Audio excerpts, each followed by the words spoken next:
Paxlava bişirə bilməyənlər bu üsulla rahatlıqla hazırlayacaq.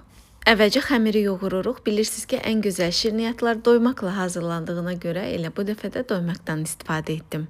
Ərzaqların dəqiq miqdarını isə paylaşımın altında qeyd etdim. Xəmiri yoğurub dincəlməyə qoydum və şərbəti hazırlayıram. Qaynayan şərbətə limonu sıxıb qoydum soyumağa. İçliyi də elə standart paxlava içliyidir. Qoz, şəkər tozu və hildən istifadə etdim. Xəmiri əvvəlcə 4 iri kündəyə, hər kündən də 4 hissəyə böldüm.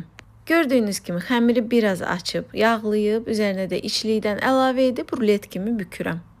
Kənarlarını yaxşıca bərkidib bişirmə listimə qoyuram. Mən xəmiri elə yaydım ki, bişirmə listimin ölçüsünə uyğun gəlsin. Kəsilmə üsulu da çox asandır. Kəsdikdən sonra üzərinə yumurta vurub çərəzləri düzdüm. 15 dəqiqə bişirəndən sonra çıxarıb, bıçaqla kəsib, üzərinə də yağ əlavə edirəm. Qıpqırmızı qızardısa tez şərbətini tökürəm. Şirəli və dadlı paxlava alınır, heç də əslindən fərqlənmir.